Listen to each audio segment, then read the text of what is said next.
Bonjour, nouvelle vidéo de l'informateur. Aujourd'hui, je vais vous montrer l'installation d'une distribution Linux que j'aime beaucoup, qui s'appelle Kubuntu. Je vais installer la dernière version LTS, donc qui est la 24.04, qui correspond à avril 2024, sachant que la prochaine LTS sera en 2026, toujours au mois d'avril. Donc là, il y a un peu de son, mais je vais le couper et je vais vous expliquer ce qui se passe. Donc on est parti, voilà. Alors attendez, je fais ça, toc, je coupe le son de la vidéo et normalement c'est parti. Voilà. Donc ici vous voyez le BIOS. Donc là j'ai un peu navigué pour vous faire voir. Voilà. Exact. Donc là voilà. Avant ça j'ai préparé une clé USB avec la version qui va bien. Donc j'ai branché la clé USB sur l'ordinateur et je démarre dessus. Donc là c'est essayer ou installer Kubuntu. C'est parti. Donc là on va voir le démarrage de la machine via la clé USB. Donc via la clé USB c'est pas très rapide mais bon on y arrive quand même.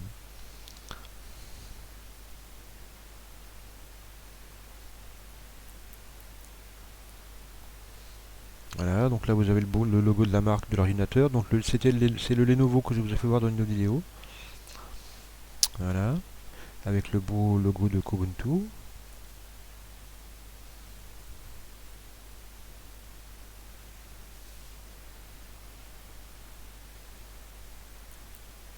Voilà, ça démarre. Donc sur clé USB c'est un peu plus lent, c'est normal. Voilà, toujours le même logo. Sachant que Linux, les distributions s'adaptent directement au matériel. Donc là je fais un petit recadrage. Voilà.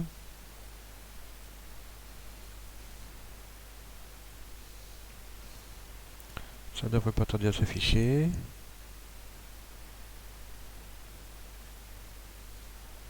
Normalement si tout va bien. Donc j'ai un peu diminué la qualité parce que je me suis rendu compte que avec mon téléphone, voilà. Donc là vous voyez la nouvelle interface, d'ailleurs je l'ai découverte en même temps que vous.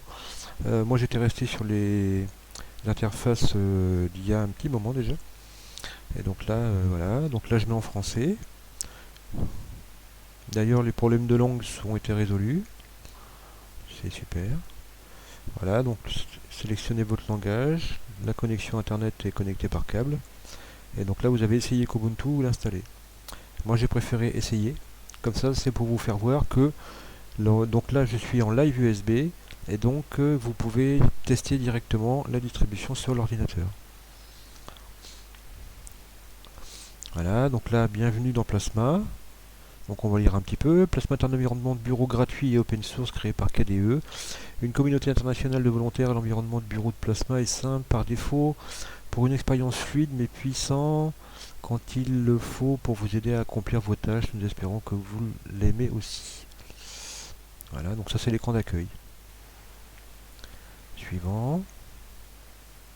Simple par défaut, Plasma est conçu pour être simple et utilisable dès le départ. Les choses sont là où vous les attendez. Généralement, il est inutile de configurer quoi que ce soit avant que vous puissiez être à l'aise et productif. Si vous en ressentez le besoin, vous trouverez ce dont vous avez besoin dans l'application configuration du système. Puissant lorsque nécessaire, Plasma est un environnement extrêmement riche en fonctionnalités, conçu pour augmenter votre productivité. Voici quelques-unes des choses que qu'il peut faire pour vous. Donc le coffre-fort enregistre les fichiers confidentiels de façon sûre, les activités séparées les tâches pour le travail, l'école ou la vie personnelle. Effectivement, il y a des activités. Alors quand c'est apparu cette affaire, à la base sur les distributions Linux, on avait ce qu'on appelle le multi-bureau. C'est-à-dire que déjà sur deux écrans différents, vous avez deux affichages différents, mais vous pouviez très bien switcher sur le même écran avec différents bureaux. Alors quand ils ont mis le concept des activités en place, ça a été un peu mal compris. D'ailleurs, je l'utilise plus beaucoup non plus. Euh, Parce qu'en fait, les activités, c'est plus que des bureaux. Parce que maintenant, ils ont rendu les bureaux un peu obsolètes, sachant que les bureaux sont identiques en fait. Ce sont les activités qui sont différentes. C'est-à-dire que sur une activité, vous pouvez mettre des icônes, un fond d'écran, etc. Et sur une autre activité, vous pouvez mettre d'autres icônes et d'autres fonds d'écran. C'est pas mal. Après, évidemment, ça prend de la ressource.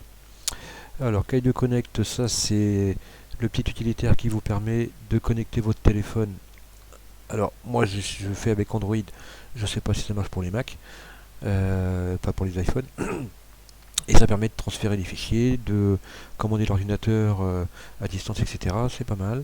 KRunner, c'est une petite barre que quand vous faites Alt F2, vous avez une petite barre pour exécuter en fait, des applications. Je m'en sers quasiment jamais. L'aperçu, le centre de commande de votre système. Obtenir de toutes les dernières nouveautés, étendre le système avec des modules additionnels, ok. Gérer les logiciels, donc avec Discover qui est la Logitech. L'application Discover vous aide à trouver et à installer des applications, des jeux et des outils. Vous pouvez rechercher et naviguer par catégorie, rechercher des copies d'écran et lire des critiques pour vous aider à trouver l'application parfaite. Super. Partage anonymement les informations d'utilisation avec KDE, donc je le fais moi de temps en temps, donc je le fais pas systématiquement, je fais un envoi volontaire, c'est-à-dire que ça aide les développeurs justement à repérer les bugs, etc. D'ailleurs, sur la version que j'ai installée, il faudra que je regarde tout à l'heure, j'ai un souci, c'est que quand je fais éteindre, la machine redémarre, donc c'était un petit bug.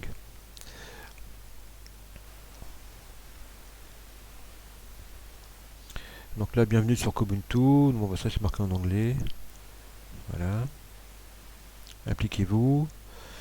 KDE n'est pas une entreprise de grande taille, c'est une communauté internationale de bénévoles. Les logiciels de KDE sont réalisés par des personnes comme vous, offrant de leur temps et leur passion. Vous pouvez vous aussi aider à rendre KDE encore meilleur, même en contribuant à la traduction, à la conception graphique, à la promotion, la programmation et la gestion des bugs.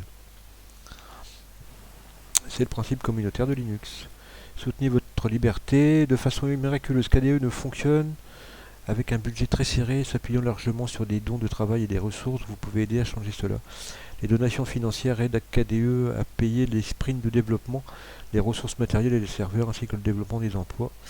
Les dons sont déductibles des impôts en Allemagne. Voilà, donc là nous sommes sur l'interface de la clé USB. Et donc la particularité, c'est que dans un système Linux, tout n'est pas en vrac comme sur Windows ou d'autres systèmes. Mac, je connais pas trop, donc je ne saurais pas trop dire. Mais c'est vrai que sur Windows, le principal reproche que moi je dirais, c'est que ce n'est pas intuitif du tout. Là, tout est classé par catégorie. Donc par exemple, alors attendez, je ne sais plus où j'ai cliqué. Par exemple, dans Système, vous avez tous les utilitaires Système. Voilà. Avec des descriptions. Vous avez le nom du logiciel et une description. Donc là, je vous fais voir un peu ce que ça donne. Voilà. Donc ça, c'est la surveillance système. Ça vous permet de savoir un peu ce qu'il y a dans votre machine. Voilà. Donc 16 Go de RAM pour cet ordinateur-là. 2 cœurs. Donc sachant qu'on est toujours sur la clé USB. Hein. Voilà.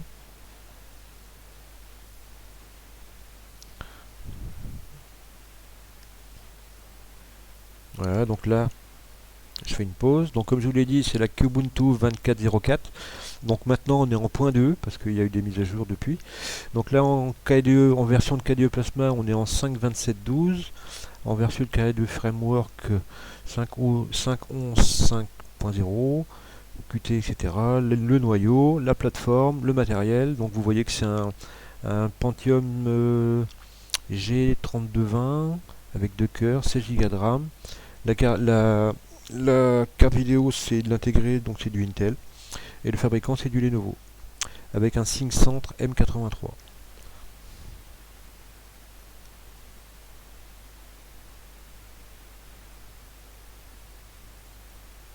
Voilà. Donc là, j'ai toujours pas commencé l'installation. Hein. L'installation, c'est maintenant. C'est parti.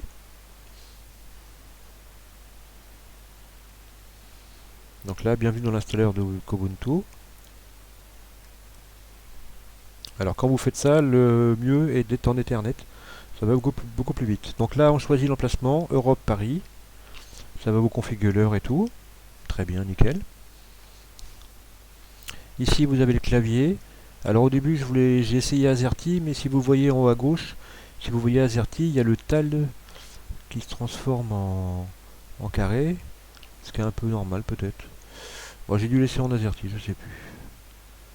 J'ai fait la vidéo tout à l'heure avec mon téléphone. Voilà, donc j'ai laissé en AZERTY. Donc là, il vous propose toutes les installations. Donc full installation, c'est tous les logiciels. Normal installation, donc c'est le navigateur internet, les utilitaires, les programmes de bureautique, dont LibreOffice, les jeux et les lecteurs médias. J'en ai rajouté un, j'ai rajouté VLC après. Voilà. Donc comme je vous ai dit, le nouvel installateur, je ne le connaissais pas, je l'ai découvert en faisant l'installation. Donc dedans, j'ai installé un SSD de 500 Go. Donc moi j'ai l'habitude de faire des partitions manuelles. Voilà. Donc j'ai créé une nouvelle table de partition sur le SSD. Voilà. Après, vous devez créer à la base que 2 partitions. Ce que je fais au début. Et j'avais oublié qu'il y avait l'histoire de l'EFI qui est une nouveauté microsoftienne de protection, il paraît.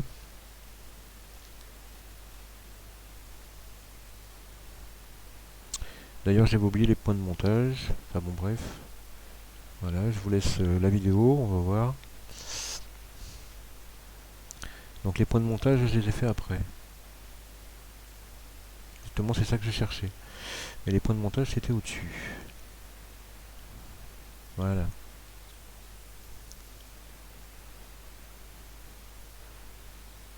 Donc, quand vous installez un Linux, il faut savoir que vous avez 2 partitions principales. Vous pouvez très bien faire tout sur la même, hein. C'est la racine. La racine, c'est symbolisé par le slash. C'est la partition de 39 Go. 39 Go. Donc là, il me dit qu'il faut une petite partition de 300 mégas pour le boot EFI. Donc du coup, je reviens en arrière. J'efface mes 2 partitions parce que pour l'instant, il n'y a eu aucune modification sur le disque dur. Donc toujours la table de partition GPT. Donc là, je vais faire une partition de 300 mégas.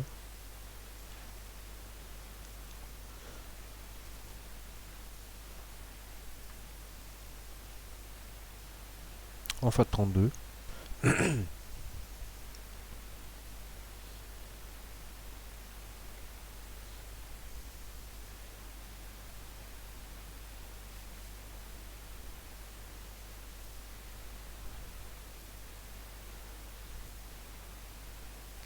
Et je la mets amorçable, comme ça le disque démarre dessus. Voilà. Et après, je recommence.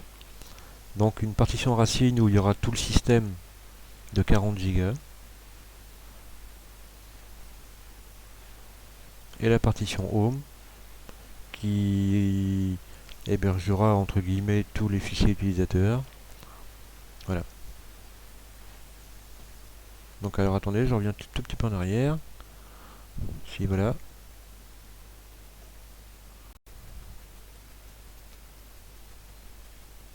Voilà. Donc là je mets en pause. Donc là nous avons la partition boot EFI 300 mégas, enfin en FAT32. La partition racine qui fait 39,6 Go. Et la partition home où il y aura tous les fichiers utilisateurs qui fait 437, donc avec le reste. Donc là c'est parti, je fais suivant. Donc là je tape un nom d'utilisateur, donc user. Vous remarquez que le nom d'utilisateur se met tout seul. Je mets un mot de passe parce qu'il faut toujours un mot de passe. Je coche démarrer la session sans demander de mot de passe. Voilà, donc là vous avez le résumé. Donc configuration du fuseau horaire Europe-Paris. La langue du système qui sera en français. Le nombre des dates sont réglées sur la France. Modèle le clavier, donc générique 105, voilà. Donc c'est de l'AZERTY classique quoi. Et donc la disposition, voilà. Après les partitions, est-ce qu'il va faire, voilà. Et on y va, c'est parti. Un dernier avertissement, et on y va. Donc là, facile d'installation, donc là les panneaux sont en anglais. Donc c'est un peu de la pub, un peu comme pour les autres systèmes, hein. Surtout Windows. Donc là, une interface user-friendly, donc conviviale. Des guides pas à pas, simple, rapide, d'installation pour les consommateurs. beaucoup d'options pour les entreprises, des solutions dont vous avez besoin. Voilà, en gros c'est ça. Donc vous avez un bureau customisable, donc le KDE Plasma Desktop, le cœur de Kubuntu, des options, des extensions d'options customisables, tac tac tac, faciliter votre, donc ça facilite votre environnement de bureau, et votre bureau Kubuntu est facilement personnalisable. Voilà. Donc là vous avez des petits panneaux et vous voyez la progression.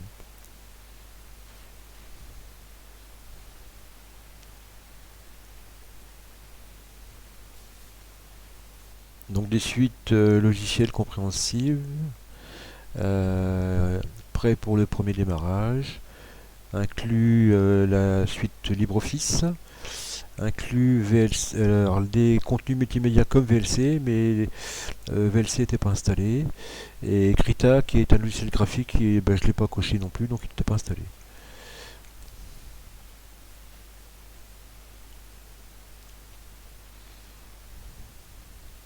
Donc là il va chercher les fichiers sur la clé. Et normalement, à un moment, il aurait dû me demander si je voulais faire les mises à jour. Donc là, c'est performant, nanana. Bon, je vous laisse regarder.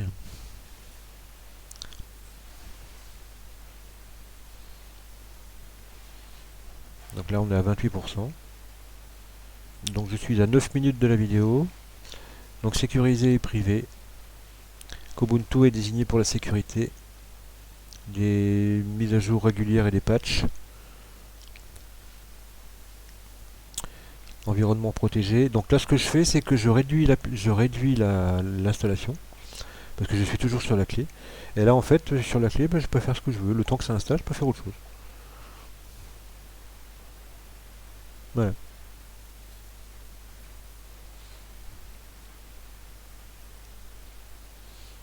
Ça, c'est assez sympa, ça. Bon, bah, Firefox, c'est un peu lent, c'est normal. Toujours sur la clé. Sachant que, en plus, comme il n'a jamais été lancé, il faut qu'il crée un profil. Voilà. Et donc là, vous avez la configuration du système d'une Kubuntu classique, avec plein d'icônes, paramètres régionaux. Donc là, vous voyez que tout est en français. Nanana. Alors l'adresse, je ne sais pas ce que c'est. Donc ça, c'est Firefox, le premier lancement de Firefox, qui est déjà en français aussi. Donc c'est pour ça que je disais que tout à l'heure, ils avaient réglé les problèmes de langue. Je me rappelle qu'avec la 22.04, fallait installer les paquets de langue en plus. Donc en ligne de commande, effectivement. Alors je me servirai une fois de la ligne de commande tout à l'heure, c'est pour rajouter un PPA. Un PPA, c'est une extension, c'est un dépôt tiers qui permet d'avoir d'autres mises à jour. Donc là, c'était le site de Kubuntu, et là, je vais vous faire voir le site de KDE Neon, qui est un dérivé de la distribution Kubuntu, qui est la distribution que j'utilise moi. Et la grande différence qu'il y a entre Kubuntu, donc je mets en pause la vidéo 2 secondes, donc entre Kubuntu et KDE Neon, c'est que Kubuntu à chaque sortie on va dire s'arrête sur une version de Plasma. Et la différence avec KDE Neon, c'est que KDE Neon est une rolling release, c'est-à-dire que avec KDE Neon, on a toujours la dernière version de Plasma. C'est testé et c'est assez stable quand même. Voilà. Et donc là, je vous mets la petite traduction. Et franchement, l'environnement KDE est assez sympa. Et comme vous pouvez le voir, c'est un peu similaire à Windows, sachant que certains ont copié sur d'autres. Par exemple, je ne sais pas si je l'affiche à un moment. Attends, je vais regarder, on va voir comment que je fais, je sais plus. Enfin bref, les petites fenêtres d'aperçu des boutons, des tâches activées. Donc là, vous avez 2 tâches activées. Donc vous avez l'installation et vous avez Firefox, sachant que l'aperçu des applications, ça vient de KDE. Et ça a été piqué par Microsoft pour mettre ça dans Windows 10. Ou le 8, je sais plus. Enfin bon, bref, c'est pas grave. Donc là toujours pareil, installation des paquets. Voilà.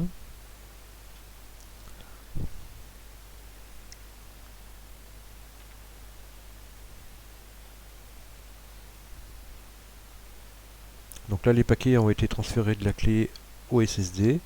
Et donc là maintenant l'installation est en train de se faire. Et donc encore une fois, vous pouvez très bien réduire l'installation et faire autre chose. Ça ne pose aucun problème. Donc vous avez plein de supports partout si vous voulez. Il existe des forums.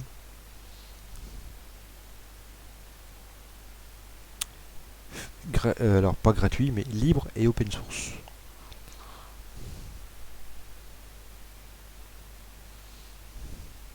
Voilà. Donc là l'installation est terminée.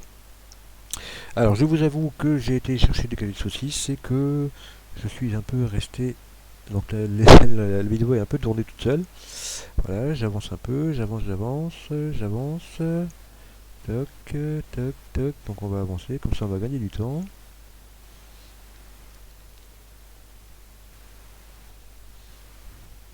Donc au final, l'installation a duré 10 minutes quoi. Alors attendez, toc, on va revenir en arrière. Voilà, donc là je reviens. Voilà. Me revoilà, me revoilà. Donc là je clique sur terminer et comme c'est coché redémarrer maintenant, bah, l'ordinateur redémarre. Donc à un moment il va m'inviter à retirer la clé USB.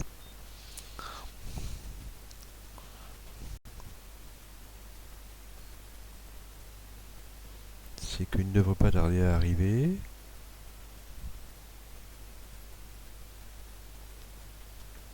Voilà.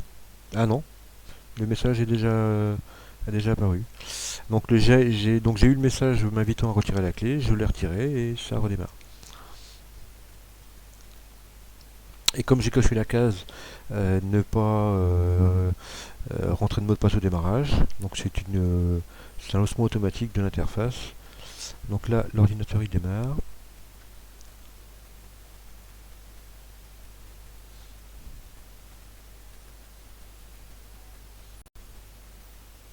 Donc premier lancement toujours. Donc là il est en train de créer les fichiers de configuration.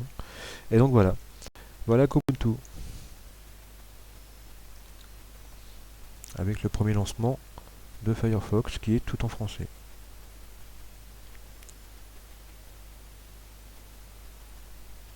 Voilà.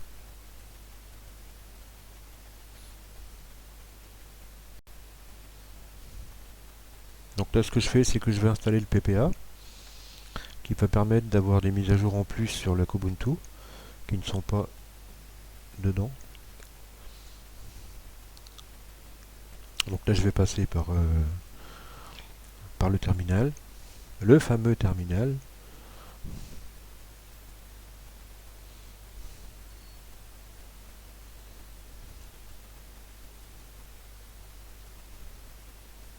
Donc là je désactive les mises en veille. Parce que sur un fixe ça ne sert pas à grand chose. Appliquer oui.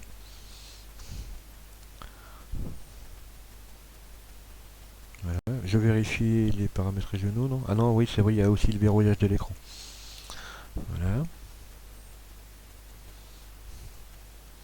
Voilà. Donc là, on lance le terminal. Je vais rajouter le PPA. Donc je colle juste cette ligne, ça va me rajouter la source de mise à jour supplémentaire. Je tape le mot de passe. Alors là, si vous voyez rien quand je tape le mot de passe, c'est normal, c'est comme ça. Vous le voyez uniquement en graphique. Et en graphique, vous voyez que des petits points. Mais c'est une sécurité. Voilà. Donc là, le PPA est ajouté. Donc là, vous voyez, LibreOffice qui se lance très rapidement est en français. Très bien. Voilà. Donc là, vous avez le traitement de texte. Donc Firefox, je le ferme. Voilà. Donc là, VLC est pas installé.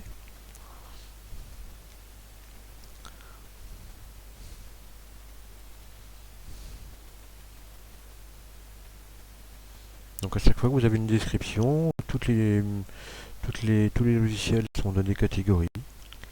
Moi je trouve ça intuitif.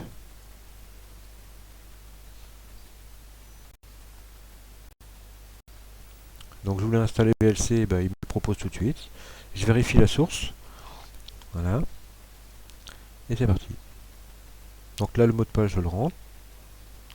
Vous ne voyez que des petits points.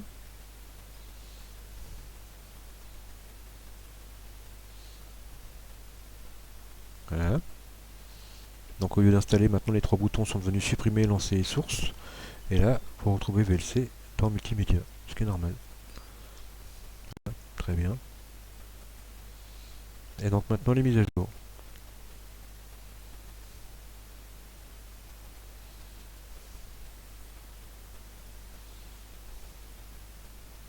Sachant que le mot de passe, il faut le rentrer tous les quarts d'heure.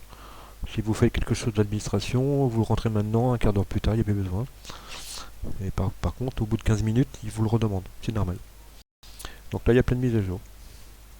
Voilà, il faut attendre les mises à jour. Et donc les mises à jour sont indiquées par le petit icône que vous avez à gauche de FR, dans la barre en bas. Donc la barre en bas, on appelle ça le tableau de bord.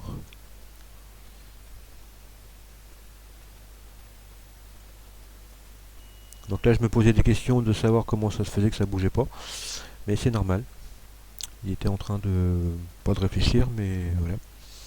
Un petit peu. Donc vous avez beaucoup de mises à jour. 143. Parce que j'ai pas vu dans l'installation. Normalement, à un moment, il mettait voulez-vous faire les mises à jour une fois l'installation faite. Mais là, j'ai pas vu. Voilà. Donc là, il a fait tout ce qu'il avait à faire et maintenant, il est prêt à installer les mises à jour. Donc là, il va les télécharger. Et il va les faire.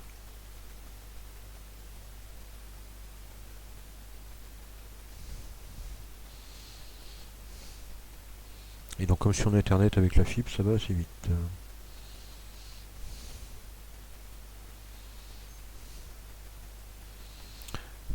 Donc là, moi, j'affiche les secondes en bas à droite.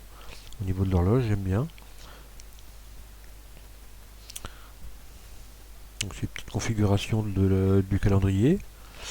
Donc là, le premier jour de la semaine, c'est lundi.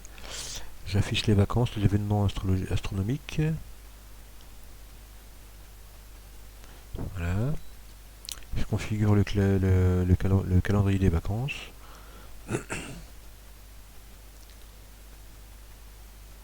Donc FR. Voilà, appliquer. Ok. Et maintenant, dans le calendrier, vous avez tous les événements. Et donc je fais ça pendant les mises à jour.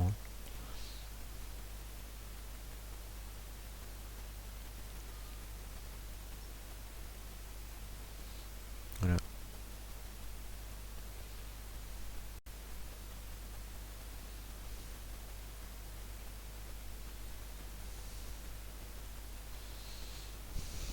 Et donc nous sommes 4 avril 2025.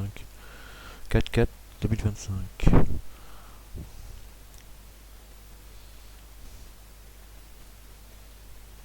Après, je vais customiser un peu ce qu'on appelle la boîte à miniature. La boîte à miniature, c'est tous les symboles que vous voyez en bas à droite du tableau de bord. Donc le Bluetooth, par défaut, vous avez plein d'icônes. Mais si par exemple votre ordinateur n'a pas de Bluetooth, ben, ça sert à rien d'afficher le Bluetooth. Donc là, les mises à jour sont finies. Je refais. Donc là, il y avait des messages d'erreur, mais je m'en occupe pas.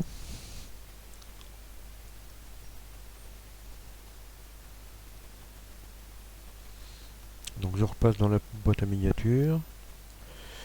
Alors, attendez. Ah oui, ça c'est pour savoir s'il y a des pilotes supplémentaires à installer. Voilà. Et le temps qu'il cherche, je continue mes petites balades dans la boîte à miniature. Donc le Bluetooth, je le désactive. Configuration de l'affichage, sachant qu'il n'y a qu'un écran, mais il peut y en avoir plusieurs, j'ai laissé. Disposition du clavier, ça sert à rien parce qu'on ne la changera pas.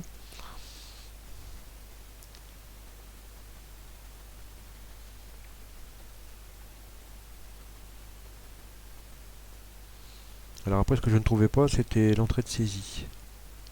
à méthode de saisie. Donc méthode de saisie, ça restera du français.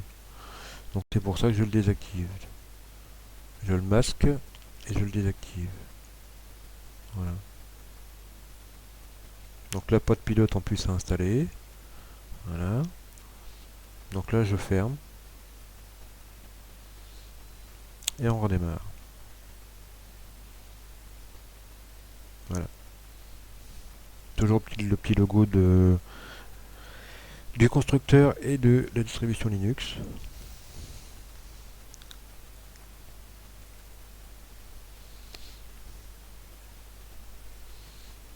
L'ordinateur redémarre.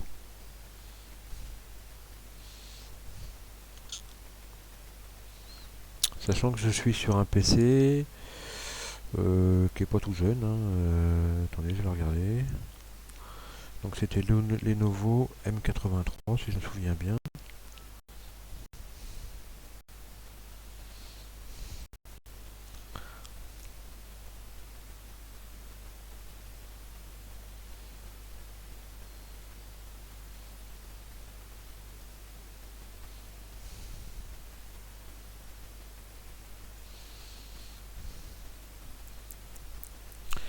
Donc là je re-regarde s'il y a des mises à jour. Et d'ailleurs il y en a encore une. Et donc au niveau de la date de l'ordinateur, attendez, j'essaie de vous trouver ça.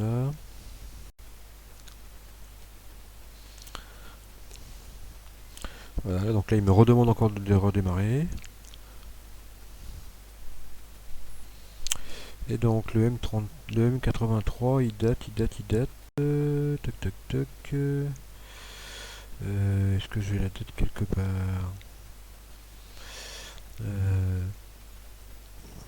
Alors, tac tac.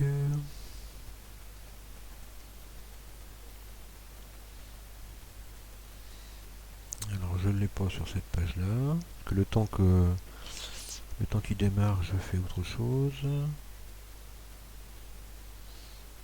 Alors on va essayer de marquer année pour savoir. Année de sortie. 2014. Donc l'ordinateur là il a 11 ans.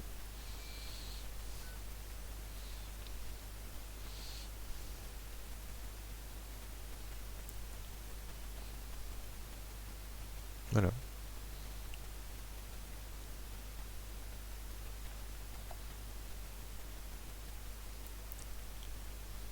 Voilà pour l'installation de Linux. Et ça fonctionne très très bien. Mis à part le petit bug que j'ai en éteignant. Mais je vais regarder et puis je pense que je vais le régler. Voilà, c'est tout. Merci de m'avoir regardé encore une fois. Likez, partagez. À bientôt.